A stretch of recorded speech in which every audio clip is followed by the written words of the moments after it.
Hello students, welcome back to a new video for class 5। অর্থাৎ তোমরা যারা পঞ্চম শ্রেণীতে পড়ো তার জন্য গণিত থার্ড সামেটিভ ইভলিউশনের জন্য প্রায় মার্কিন প্রশ্ন বিচিত্র 2026 থেকে যে মডেল 1 বা স্কুল 1 যেটা আছে Alipurduar MC William high school HS, তার সমস্ত প্রশ্নগুলো আলোচনা করব।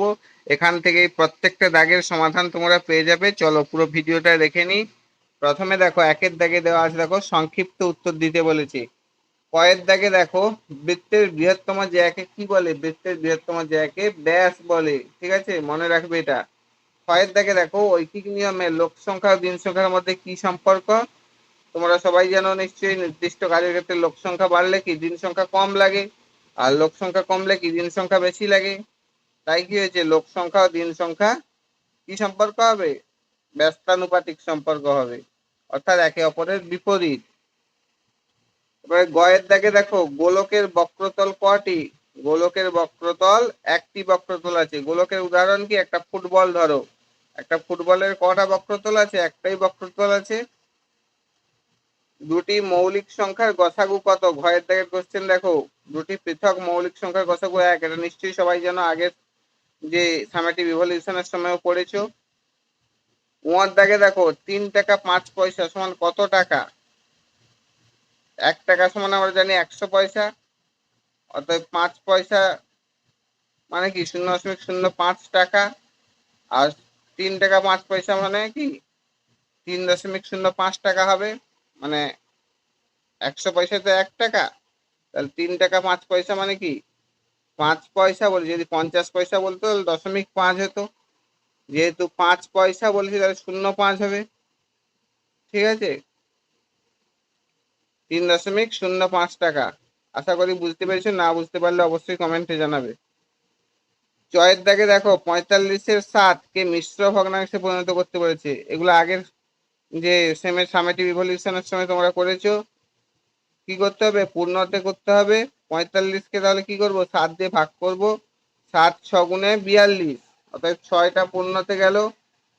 42 হলে 45 থেকে 42 বাদলে কত থাকছে? 3 থাকছে ভাগশেষ, তাহলে 3টা যাবে লবে। তাহলে 6 পূর্ণ 3-এর 7টা যেহেতু আছে হরে, 7ই বসবে। 6 পূর্ণ 3-এর 7। ঠিক আছে, এবারে 7-এর 9 ও 11-র 12-র মধ্যে কোনটি ছোট? 6-এর দাগের প্রশ্ন দেখো। 7-এর 9-কে আমরা তাহলে কি করব? দুটোর ক্ষেত্রে আমরা হর একই করে নেব বা সমহরে প্রকাশ করে নেব। তাহলে 9 আর হচ্ছে 12, এই দুটো লসাগু কত হবে? 36 হবে। এটা কিন্তু 12, মনে রাখবে। এটা কিন্তু 12, এটা কিন্তু 12, এটা 12। ঠিক আছে, এটা 12।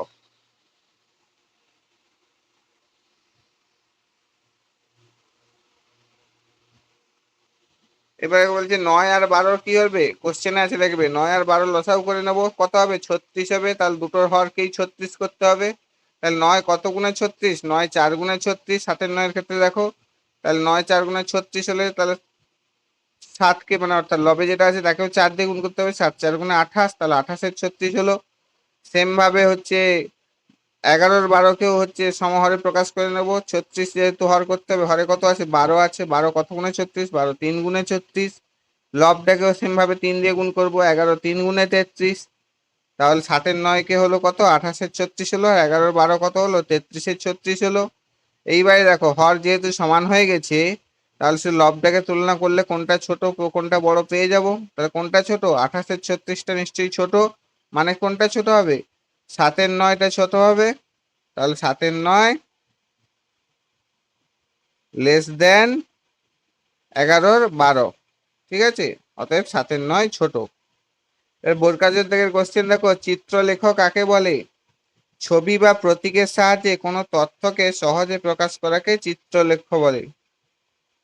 ঠিক আছে, ছবি বা প্রতীকের সাহায্যে কোনো তথ্যকে সহজে প্রকাশ করাকে চিত্রলেখ বলে। বইতেও সংজ্ঞা দেওয়া আছে, ভালো করে পড়বে এটা। সূক্ষ্মকোণ কাকে বলে? যে কোণের পরিমাণ 0 ডিগ্রির বেশি এবং 90 ডিগ্রির কোণ। 90 ডিগ্রি হলে আমরা কি কোণ করি? 90 ডিগ্রি কেমন বলো তো? এটা কি, এটার মান হচ্ছে কত? 90 ডিগ্রি। এটা কি সমকোণ? এর চেয়ে যখন ছোট হবে তখন সেটাকে কি কোণ বলবো? তখন সেটাকে বলবো সূক্ষ্মকোণ বলবো। 0 ডিগ্রির কিন্তু বেশি হতে হবে আর 90 ডিগ্রির কম হতে হবে, মানে 1 ডিগ্রি, 2 ডিগ্রি, 3 ডিগ্রি থেকে শুরু করে 89 ডিগ্রি পর্যন্ত, সেগুলো সব সূক্ষ্ম কোণ।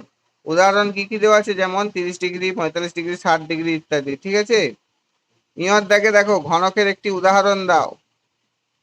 ছক্কা বা লুড্ডুর ছক্কা হচ্ছে ঘনকের একটি উদাহরণ। লুড্ডুর ছক্কা লিখবে, শুধু ছক্কা লেখার দরকার নেই, লুড্ডুর ছক্কা লিখবে বা লুডোর ছক্কা লিখবে। ঠিক আছে, এবারে চলো 2-এর দাগে যে সমস্ত প্রশ্নগুলো আছে দেখে নি। শূন্যস্থান পূরণ করতে বলেছে। দেখো কয়ের দাগে একটি ত্রিমাত্রিক বস্তু হলো, ত্রিমাত্রিক মানে কি, যার 3টা মাত্রা থাকবে। কি কি মাত্রা বলো তো? একটা দৈর্ঘ্য, একটা প্রস্থ, আর একটা হচ্ছে উচ্চতা। এরকম ত্রিমাত্রিক বস্তুর উদাহরণ কি? অ্যান্সার দেখো ঘনক। ঘনক হবে, পাশে অ্যান্সার দেওয়া আছে লাল রঙে, ঘনক হবে। পাশে ছবিও দেওয়া আছে। ঘনকের কি আছে? দৈর্ঘ্য আছে, দৈর্ঘ্য আছে, প্রস্থ আছে এদিক দিয়ে, আর এদিক থেকে উপর নিচ উচ্চতাও আছে। ত্রিমাত্রা অর্থাৎ দৈর্ঘ্য, প্রস্থ, উচ্চতা, 3টা মাত্রা। ক্ষয়ের দাগে দেখো দুটি নির্দিষ্ট বিন্দু দিয়ে ড্যাশ সরলরেখা আঁকা যায়। এগুলো আগের সামেটিভের সময় পড়েছো। দুটি নির্দিষ্ট বিন্দু দিয়ে একটি সরলরেখা আঁকা যায়। এই ছবিতে দেওয়া আছে দেখো, এদিকে একটা বিন্দু আর এদিকে একটা বিন্দু, দুটোকে যোগ করলে কি হবে? একটা হবে। গয়ের দাগে দেখো বর্গাকার চিত্রের একটু বাহুর দৈর্ঘ্য ড্যাশ ভাজিতক 4। বর্গাকার চিত্রের একটি বাহুর দৈর্ঘ্য, এটাও পড়েছো আগের সামেটিভে, পরিসীমা ভাজিতক 4 হবে। বর্গাকার চিত্রের একটি বাহুর দৈর্ঘ্য কি হবে? পরিসীমা ভাজিতক 4। অর্থাৎ যেহেতু 4টা বাহু সমান বর্গক্ষেত্রের, সেই জন্য একটা বাহুর দৈর্ঘ্য পেতে হলে কি করব? পরিসীমাটাকে 4 দিয়ে ভাগ করে দেব। এবারে ঘয়ের দাগে দেখো একটি ত্রিভুজের ড্যাশ বাহু থাকে। একটি ত্রিভুজের কটা বাহু থাকে? পাশের ছবিতে দেখতে পাচ্ছ, একটি ত্রিভুজের 3টা বাহু থাকে। উমার দাগে দেখো 60 ডিগ্রি কোণকে ড্যাশ বলে। 60 ডিগ্রি কোণকে কি বলে? একটু আগেই পড়লে, 90 ডিগ্রির চেয়ে ছোট, 0 ডিগ্রির চেয়ে বড়, তাই কি কোণ বলে? সূক্ষ্ম কোণ। 60 ডিগ্রি কোণ তাহলে কি হবে? নিশ্চয়ই 90 ডিগ্রির চেয়ে ছোট, তাহলে ওটা সূক্ষ্ম কোণ হবে। এবারে দেখো চয়ের দাগে দেখো 1/100 সমান কত? এগুলো আগেই করে শিখিয়েছি, যারা আগের ভিডিওগুলো দেখেছে অবশ্যই জানো। 1/100 মানে কত? 1/100 মানে কি? 1/100 নিশ্চয়ই। 1/100 মানে কি? একের পেছনে কতগুলো শূন্য আছে? দুটো শূন্য। তাহলে এখানে কটা লবে হচ্ছে, কটার আগে দশমিক বসবে? দুটোর আগে একটা এক যেহেতু আছে, আর একটা শূন্য লিখবো, দিয়ে দশমিক দিলাম, কি হলো? 0.01। এইটা হচ্ছে অ্যান্সার। 100 এখানে কত আছে? হরে যতগুলো শূন্য থাকবে একের পিছনে, লবের ঠিক ততগুলো সংখ্যার আগে দশমিকটা বসে যাবে। ঠিক আছে, এগুলো আগেই শিখিয়েছি বা আগের সামেটিভের সময়ও তোমরা পড়েছো, বইতেও আছে, ভালো করে এগুলো দেখবে। এইবারে চলো নেক্সট 3-এর দাগে যে সমস্ত প্রশ্নগুলো আছে দেখে নি। নিচের প্রশ্নগুলোর উত্তর দিতে বলেছে যে কোনো 7টি। কয়ের দাগে দেখো বিয়োগ করতে বলেছে। 8 বিযুক্ত 1 পূর্ণ 7/12। মিশ্র ভগ্নাংশ না করে ভগ্নাংশে লিখে করতে বলেছে। চলো ভগ্নাংশেই করব। 8 সমান কি? 8 মানে কি? 8-এর 1 হবে, 8/1 হবে, হরে কিছু নেই মানে কি 1 হবে, 8-এর 1। আর 1 পূর্ণ 7/12 মানে কি? 12 × 12, 7-এ 19, 19-এর 12 হবে, 19-এর 12 এখানটায় হয়েছে। এবারে কি একটা হচ্ছে 8-এর 1 আর একটা হচ্ছে কি 19-এর 12, দুটোকে সমহরে প্রকাশ করব। সমহরে তাহলে প্রকাশ করলে কি এটাই 12 আছে মানে এটাইও 12 হবে। তাহলে 1 12-তে 12, তাহলে ঠিক তত গুণ লবের সঙ্গে গুণ হবে, 8 12 গুণে 96। এখানে একটা মিস্টেক হয়েছে, দেখো এটা 4 হয়ে গেছে, এটা কিন্তু 4 হবে না, এখানে কত হবে? এখানে 8 হবে, 8 হবে। ঠিক আছে, 8 12 গুণে কত হবে? 96। 1 12 গুণে যেহেতু 12, 8 12 গুণে 96, তাহলে 96 12 একটা হলো। আর সেটাকে কি হচ্ছে, পূর্ণ থেকে হচ্ছে এমনি ভগ্নাংশে প্রকাশ করে নিলে কত হচ্ছে? 19-এর 12 হচ্ছে। 12 1 গুণে 12 যুক্ত 7, উপরে করা আছে দেখো, 12 এক গুণে 12 যুক্ত 7, লবে যেটা আছে যোগ হয়ে গেল 19-এর 12, 19-এর 12। তাহলে কি হবে 96-এর 12 বিযুক্ত 19-এর 12, নিচের সমাধানে দেখো সমান 96 12 বিযুক্ত 19-এর 12, যেহেতু হর একই আছে হরটা বসিয়ে দিলাম, তো লবটাই বিয়োগ করবো 96 বিযুক্ত 19, 96 থেকে 19 বাদ দিলে কত হবে 77, তাহলে উত্তর কত হবে 77-এর 12। একে তুমি চাইলে পূর্ণতে করতেও পারো, ঠিক আছে, পূর্ণতে করলে কি আসবে অ্যান্সার, পূর্ণতে করলে অ্যান্সার আসবে 12 কততে হয় 12 6 গুণে 72, আর কত থাকছে 5 থাকছে, সরি এটা বাংলায় লিখতে হতো, ইংলিশে লিখে দিয়েছি। 12 6 গুণে 72, 5 আর নিচে 12 বসে যাবে, 6 পূর্ণ 5-এর 12 হতো, ঠিক আছে। এইবারে চলো ক্ষয়ের দাগে দেখো 28 ও 48-এর লসাগু নির্ণয় করতে বলেছে, সরি 24 ও 48-এর লসাগু নির্ণয় করতে বলেছে।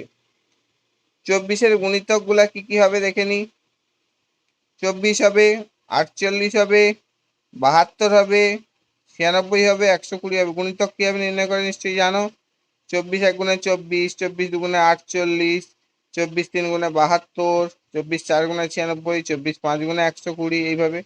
48-এর গুণিতকও বার করে নেবো, 48, 96, 144, 192। এবারে কি 24 ও 48-এর ক্ষুদ্রতম সাধারণ গুণিতক কোনটা পাচ্ছি, দুটোর ক্ষেত্রে দেখো সবচেয়ে ক্ষুদ্রতম এখানে 48 পাচ্ছি, এখানে 48 পাচ্ছি, তাহলে 48টা কি হবে লসাগু হবে, এরকম করতে পারো।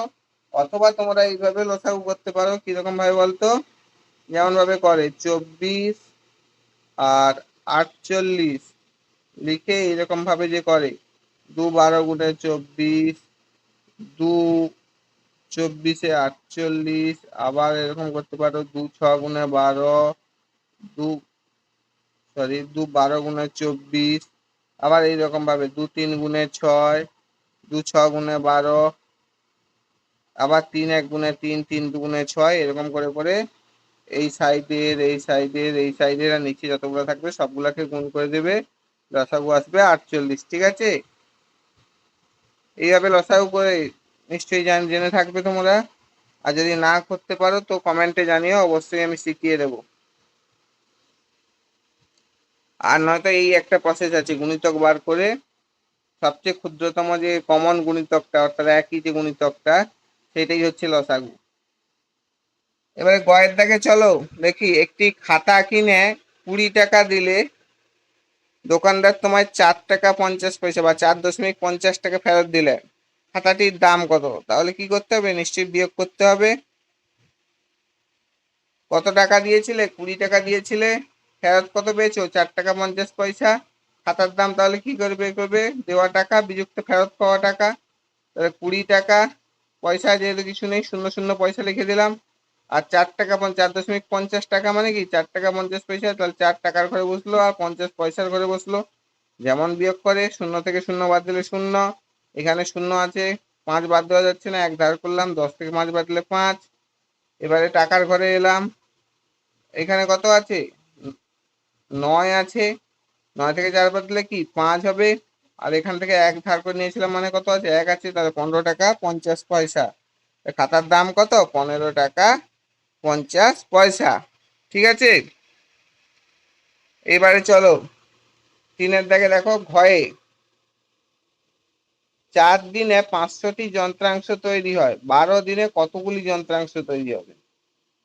দেখো 4 দিনে তৈরি হয় 500টি যন্ত্রাংশ, তাহলে বার করবো একদিনে কটি যন্ত্রাংশ তৈরি হয়, কিভাবে বার করবো, নিশ্চয়ই 500-কে 4 দিয়ে ভাগ করব, 500 ভাজিতক 4 করলে যেমন ভাগ করে করবে দেখবে অ্যান্সার আসবে 125টি, তাহলে একদিনে কটা তৈরি হয় পেয়ে গেলাম 125টি, তাহলে অ্যান্সার কি চাইছে 12 দিনে কতগুলি তৈরি হবে, তাহলে নিশ্চয়ই সহজে পেয়ে যাবো, একদিনে যেহেতু 125টি তৈরি হচ্ছে 12 দিনে কি হবে, তাহলে 12 গুণিতক 125 মানে কত 1500টি, এখানে একটা দশমিক বসে গেছে, এটা হবে না কিন্তু 1500টি, তাহলে উত্তর কি 12 দিনে 1500টি যন্ত্রাংশ তৈরি হবে, ঠিক আছে, আশা করি বুঝতে পেরেছো। উমর দাগে দেখো একটি আয়তকার ক্ষেত্রের পরিসীমা 360 মিটার, দৈর্ঘ্য কত 100 মিটার, প্রস্থ কত, অর্থাৎ পরিসীমা দেওয়া আছে, দৈর্ঘ্য দেওয়া আছে, পরিসীমা 360 মিটার, দৈর্ঘ্য 100 মিটার, প্রস্থটা বার করতে হবে। আমরা আয়তক্ষেত্রের পরিসীমার সূত্র কি জানি? 2 গুণিতক দৈর্ঘ্য যুক্ত প্রস্থ। অতএব দেখো সূত্র অনুসারে বসিয়ে দিলাম, পরিসীমা 360 দেওয়া আছে যেমন সমীকরণ বসায়, তারপরে 2 বসিয়ে দিলাম, গুণিতক দৈর্ঘ্য কত দেওয়া আছে? 100 দেওয়া আছে কোশ্চেনে, যুক্ত প্রস্থ। তাহলে দৈর্ঘ্য যুক্ত প্রস্থটা প্রথমে বার করে নিই। দৈর্ঘ্য যুক্ত প্রস্থ মানে কি? এই দুইটা এর সঙ্গে গুণ আছে মানে কি পাশে এলে ভাগ হয়ে যাবে। তাহলে 360 ভাজিতক 2 হয়ে গেল 180 মিটার। দৈর্ঘ্য যুক্ত প্রস্থ সমান 180 মিটার। এখানে দৈর্ঘ্য কত দেওয়া আছে? 100 মিটার। সেই 100 মিটারটা বসিয়ে দেবো। তাহলে 100 যুক্ত প্রস্থ সমান 180 মিটার হলো। এখানে কিছু স্টেপ করা হয়নি, বুঝে নাও। 100 যুক্ত প্রস্থ মানে কি? 180 মিটার। তাহলে প্রস্থ মানে কি? এই পাশে যেহেতু যোগ আছে, এই পাশে এলে কি হবে? বিয়োগ হয়ে যাবে। 180 বিযুক্ত 100 সমান 80 মিটার। তার প্রস্থ কত? 80 মিটার। এটা বইতেও আছে, দেখবে, অথবা এখান থেকে বুঝে নাও। আর যদি না একদম বুঝতে পারো তাহলে কমেন্টে অবশ্যই জানাবে, আমি আবার বুঝিয়ে দেওয়ার চেষ্টা করব।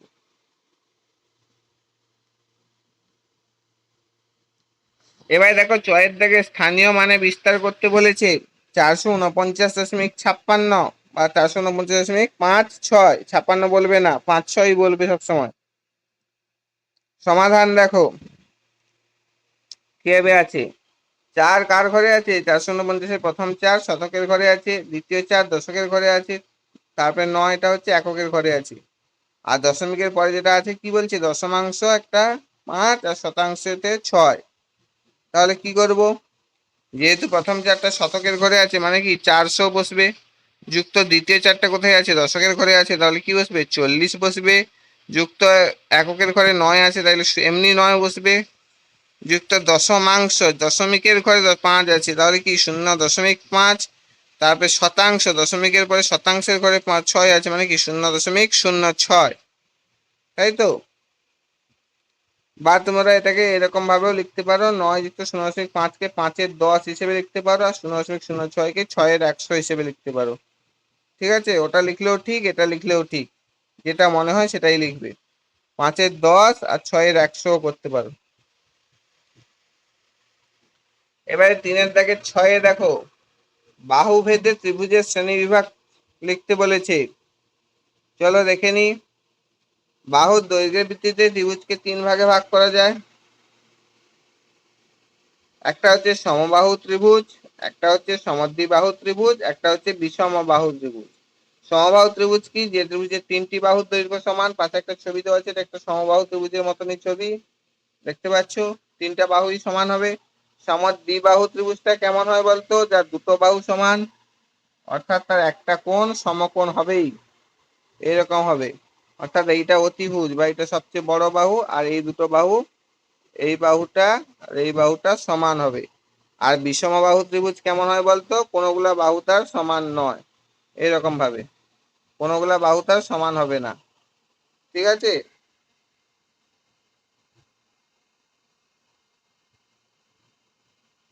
এবারে চলো বর্গাকার দাগের প্রশ্ন যেটা আছে দেখে নি।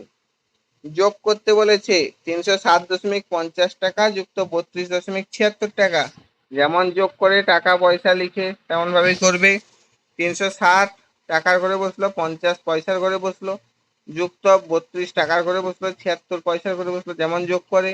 শূন্যের সঙ্গে 6 যোগ করলে 6, 7 আর 5 যোগ করলে কত হয়? 12 হয়। 12 2 বসলো, হাতে আছে 1, একটা নিয়ে এসে বসে টাকার ঘরে যোগ হয়ে যাবে। 2 যুক্ত 1 3, যুক্ত 7, 10-এর 0, হাতে কত আছে? 1 আছে। একটা কি হবে? 3-এর সঙ্গে যোগ হয়ে যাবে, 3 1 4, আর এই পাশে 3টে শতকের ঘরে যেটা আছে বসে যাবে। তাহলে 340 টাকা 26 পয়সা। উত্তর হলো কত? 340 টাকা 26 পয়সা। বুঝতে পেরেছো? এবারে ছয়ের দাগে দেখো ছোট থেকে বড় সাজাতে বলেছে। 0.005 আছে, 0.06 আছে, 0.5 আছে। তাহলে দশমিকের ঘরে লিখলে কি হবে? 0.005, 0.06 আর 0.5 মানে কি 0.500। এরকম করলে কোনটা বড় দেখতে পাচ্ছি? কোন সংখ্যার পরে যদি শূন্য থাকে সেই সংখ্যাটা বড় হয় নিশ্চয়ই। সেই হিসেবে দেখতে গেলে কি 500টা সবচেয়ে বড়, তারপরে 60, তারপরে 0.005 দেখতে পাচ্ছি।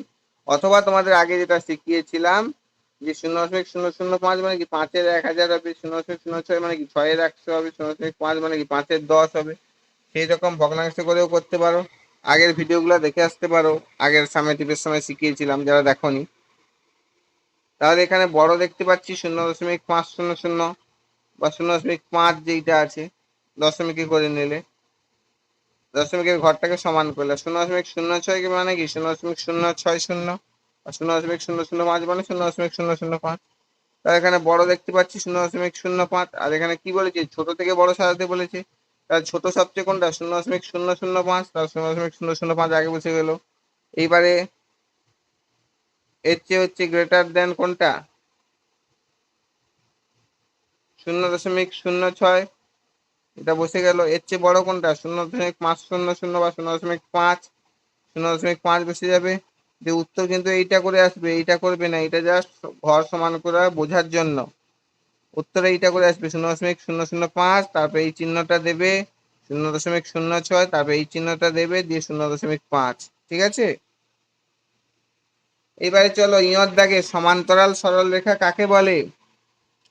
একই সমতলে অবস্থিত দুটি সরলরেখাকে যতই বাড়ানো হোক না কেন, যদি তারা কখনো পরস্পরকে ছেদ না করে তবে তাদের সমান্তরাল সরলরেখা বলে। পাশে একটা ছবি দেওয়া আছে দেখো, একই সমতলে অবস্থিত এই দুটো রেখা যতই বাড়ানো হোক, দুদিকে যতই বাড়ানো হোক না কেন, কি বলেছি যদি তারা কখনো পরস্পরকে ছেদ না করে। কখনো পরস্পরকে ছেদ করেছে? করেনি, নিশ্চয়ই কোথাও কাটেনি রেখা দুটোকে, তবে তাদের কি বলা হয় সমান্তরাল সরলরেখা বলে। উদাহরণ কি দেওয়া আছে দেখো, রেল লাইনের দুটি লাইন সমান্তরাল সরলরেখা। রেল লাইন কেমন ভাবে গেছে, দুটো এরকম লাইন গেছে ছবির মতো, সেটা একটা সমান্তরাল সরলরেখার উদাহরণ। কিন্তু বুঝতে পেরেছো আশা করি। এইবারে চলো 4-এর দাগের যে সমস্ত প্রশ্নগুলো আছে দেখে নিই। নিচের প্রশ্নগুলির উত্তর দিতে বলছে যে কোনো তিনটি। কয়ের দাগে দেখো বলেছে একটি আয়তাকার পার্কের দৈর্ঘ্য 25 মিটার ও প্রস্থ 15 মিটার। যদি পার্কটির প্রত্যেক ধারের দৈর্ঘ্য 2 মিটার করে বাড়ানো হয় তবে নতুন বাগানটির পরিসীমা আগের তুলনায় কত বেশি হবে। এরকম প্রশ্ন আগের সামেটিভের সময়ও করেছো, চলো দেখে নি। যারা দেখোনি আগের ভিডিওগুলোও দেখতে পারো যদি ইচ্ছে হয়, নয়তো বইতে আছে দেখবে, নয়তো এখান থেকেও সমাধান পেয়ে যাবে। ঠিক আছে। চলো, পুরনো পার্কের দৈর্ঘ্য কত 25 মিটার, প্রস্থ কত 15 মিটার। তাহলে পুরনো পার্কের পরিসীমা নিশ্চয়ই পেয়ে যাব। পরিসীমার সূত্র কি, 2 গুণিতক দৈর্ঘ্য যুক্ত প্রস্থ, এখানে করা আছে দেখো। তাহলে পুরনো পরিসীমা কিভাবে পাবো, সমান দিলাম 2 গুণিতক দৈর্ঘ্য কত দেওয়া আছে প্রশ্নে 25 মিটার, প্রস্থ কত দেওয়া আছে 15 মিটার, তাহলে 25 যুক্ত 15 সমান কি 25 15 যোগ করলে কত হয় 40 হয়। 2 গুণিতক 40 সমান 80 মিটার। এটা পুরনো পার্কের পরিসীমা পেয়ে গেলাম। এবারে নতুন পার্কের ক্ষেত্রে কি বলেছে, যদি পার্কটির প্রত্যেক ধারের দৈর্ঘ্য 2 মিটার করে বাড়ানো হয় তবে নতুন বাগানটির পরিসীমা আগের তুলনায় কত বেশি হবে। তাহলে চলো নতুন দৈর্ঘ্য তৈরি করি, যেহেতু 2 মিটার করে বাড়াতে বলছে প্রত্যেক ধার। 25 যুক্ত 2 সমান 27 মিটার। নতুন প্রস্থ হবে 15 যুক্ত 2 সমান 17 মিটার হবে। 2 মিটার করে প্রত্যেকটা ধার বাড়াতে বলছি। এইবারে নতুন পরিসীমা পাবো। দৈর্ঘ্য প্রস্থ পেয়ে গেলাম, নতুন দৈর্ঘ্য 27 মিটার পেয়েছি, নতুন প্রস্থ 17 মিটার পেয়েছি। পরিসীমার যা সূত্র আছে 2 গুণিতক দৈর্ঘ্য যুক্ত প্রস্থ বসিয়ে দেবো, 2 গুণিতক 27 মিটার যুক্ত 17 মিটার। ঠিক আছে। 27 আর 17 যোগ করলে কত হয় 44 হয়।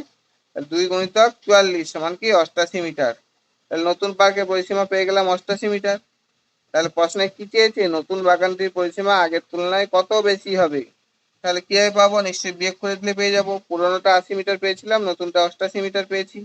নতুন পরিসীমা বিযুক্ত পুরনো পরিসীমা, 88 বিযুক্ত 80 সমান 8 মিটার। দিয়ে এবার উত্তর লিখবো, নতুন বাগানটির পরিসীমা আগের তুলনায় 8 মিটার বেশি হবে। ঠিক আছে। এবারে ক্ষয়ের দাগে দেখো, একটি ছাত্রাবাসে 30 জন ছাত্র ছিল। তাদের কত দিনের খাবার ছিল 24 দিনের খাবার মজুদ ছিল। কিন্তু 6 জন নতুন ছাত্র ওই ছাত্রাবাসে আসে, এখন ওই মজুদ খাবার আর তাদের কতদিন চলবে। ঠিক আছে। তাহলে প্রথমে ছাত্র দিন বের করতে হবে, এরকম করতে পারো, বা তোমাদের বইতে যে ঐকিক নিয়ম বা বক্স করে করা থাকে ওইটাও করতে পারো। এটা বক্স করে করার মতনই, আমি জাস্ট হাতে লেখা করেছি, একই ব্যাপার। চলো, ছাত্র ছিল কত 30 জন, খাবার ছিল 24 দিনের। ঠিক আছে। তাহলে মোট ছাত্র দিন বার করব, কি করবো দুটোকে জাস্ট গুণ করে দেবো। 30 গুণিতক 24 মানে 720 জন দিন। মোট ছাত্র দিন কি হলো? 720 জন দিন। তোমরা যেটা করে থাকো, বক্স করে যেটা করে থাকো। তাহলে নতুন ছাত্র এবারে বার করব। নতুন ছাত্র কতজন এসছে? 6 জন এসছে। তাহলে 30 যুক্ত 6 সমান 36 জন নতুন ছাত্র, 36 জন মোট ছাত্র হয়েছে। এখন 36 জনের জন্য খাবার কতদিন চলবে? মোট ছাত্র দিন পেয়েছিলাম 720 জন দিন। তাহলে মোট ছাত্র দিন 720 জন দিন, মোট ছাত্র নতুন মোট ছাত্র 36 জন হয়েছে। তাহলে চলবে কতদিন? এটাকে ভাগ করে দেবো জাস্ট। 720 ভাজিতক 36 জন, 36 ভাগ করলে কত আসবে? 20 দিন। তাহলে আগে চলতো 24 দিন, 6 জন আসার জন্য চলবে কতদিন? 20 দিন চলবে। তাহলে মজুদ খাওয়ার 20 দিন চলবে। আশা করি বুঝতে পেরেছো। যদি না বুঝতে পারো কমেন্টে অবশ্যই জানিও। ঠিক আছে, এবারে দেখো 4 দাগের গয়ের দাগে প্রশ্ন। সরল করতে বলেছে। 24 ভাজিতক 4 গুণিতক প্রথম বন্ধনীর মধ্যে 6 বিযুক্ত 3 প্রথম বন্ধনী শেষ বিযুক্ত 24 ভাজিতক 4 গুণিতক প্রথম বন্ধনীর মধ্যে 6 বিযুক্ত 3 বন্ধনী শেষ। খুবই সহজ সরল এটা দিয়েছে একটা। চলো প্রথমে কি করব, এটা জাস্ট দেখো। প্রথম বন্ধনীর কাজ আমরা করি বদমাস রুল অনুসারে। ফার্স্ট ব্র্যাকেটের কাজ প্রথমে হবে। তাহলে কি করব, দুটোর দেখো ফার্স্ট ব্র্যাকেট আছে 6 বিযুক্ত 3 6 বিযুক্ত 3, আর কোনো বন্ধনী নেই। তাহলে 6 বিযুক্ত 3 মানে 3। এবারে সমান চিহ্ন দিয়ে বসিয়ে দেব 24 ভাজিতক 4 যা প্রশ্নে আছে বিযুক্ত সরি গুণিতক 6 বিযুক্ত 3 করলে কত হয়? 3 হয়। 3 বসিয়ে দিলাম। এবার এখানে বিযুক্ত আছে বসিয়ে দিলাম। আবার কি আছে? 24 ভাজিতক 4 6 বিযুক্ত 3 করে দিয়েছি, কত হবে? 3 হবে। গুণিতক 3 বসিয়ে দিলাম। এবারে সমান চিহ্ন দিলাম। এবারে কি বদমাশ অনুসারে প্রথমে কার কাজ হয়? বি ফর ব্র্যাকেট বা বন্ধনী, ও ফর অর্ডারের কাজ হয় বা এর কাজ হয়। এবার ডি ফর কি ডিভিশন বা ভাগের কাজ হয়। প্রথমে তাহলে কি হবে? ভাগের কাজ হবে। এখানে আর কোনো ব্র্যাকেট নেই যেহেতু। দেখো ভাগের কাজ করলে কি হবে? 24 ভাজিতক 4 মানে কি 6 হবে। তাহলে 6 লিখলাম। গুণিতক কি আছে? গুণিতক 3 আছে বসিয়ে দিলাম। বিযুক্ত দিয়ে কি 24 ভাজিতক 4 মানে আবার সেই 6 হবে। গুণিতক কি আছে? 3 আছে, আবার 3 বসিয়ে দিলাম। দুটো ভাগের কাজ শেষ হয়ে গেল। এবারে কি ডিভিশনের পরে বিওডি হলো এম ফর মাল্টিপ্লিকেশন বা গুণের কাজ হয়। এবারে তাহলে নিশ্চয়ই গুণের কাজ করব। দুটো গুণ আছে এখানে, 6 গুণিতক 3 সমান 18 বিযুক্ত বসে যাবে। আবার 6 গুণিতক 3 সমান 18, 18 বিযুক্ত 18 মানে কি উত্তর পেয়ে গেলাম 0। বুঝতে পেরেছো আশা করি। এবারে ঘয়ের দাগে দেখো একটা প্রশ্ন আছে। 14টি পাম্প মেশিন 200 দিনে 28,000 লিটার জল তুলতে পারে। 20টি পাম্প মেশিন 125 দিনে কত লিটার জল তুলবে? চলো দেখে নি কিভাবে সমাধান করব। সেম ভাবে এটা ঐকিক নিয়মে বা বক্স করেও করতে পারো। একটি মেশিন একদিনে কত জল তোলে সেটা প্রথমে বার করতে হবে। এখানে যেহেতু বলেছে প্রশ্নে 14টি পাম্প মেশিন 200 দিনে 28,000 লিটার জল তোলে, তাহলে কি সুতরাং মোট মেশিন দিন বার করব আগের মতনই, ওই খাদ্য ছাত্র সংখ্যার খাদ্যের মতো। 14 গুণিতক 200 সমান কত? 2800 মেশিন দিন। তাহলে 2800 মেশিন দিন একদিনে মেশিন, একটি মেশিন জল তোলে কত সেটা বার করতে হবে। 2800 মেশিন দিন পেয়েছি। 200 দিনে জল তুলেছিল হচ্ছে 28,000 লিটার। তাহলে একদিনে কি করব? 28,000 ভাজিতক 2800 করে দেবো, মানে কি 10 লিটার। তাহলে একটি মেশিন একদিনে 10 লিটার জল তোলে, তাই তো? এখানে জাস্ট মেশিন দিনটা বার করে নিলাম আর টোটাল কত জল তুলেছে সেটা দিয়ে ভাগ করে দেবো আগের মতনই। দিলে একদিনে একটি মেশিন কত জল তুলে পেয়ে গেলাম। এবারে প্রশ্নে কি বলছে দেখো, 20টি পাম্প মেশিন 125 দিনে কত লিটার জল তুলবে। তাহলে 2 নম্বর ধাপে দেখো বা 2 নম্বর স্টেপে দেখো, 20টি মেশিন একদিনে জল তুলবে। তাহলে কত? 10 গুণিতক 20। যেহেতু একটা মেশিন একদিনে 10 লিটার তুলে, 20টি মেশিন তাহলে একদিনে কত তুলবে? 10 গুণিতক 20 সমান 200 লিটার জল তুলবে। তাহলে 125 দিনে এবারে পেয়ে যাবো।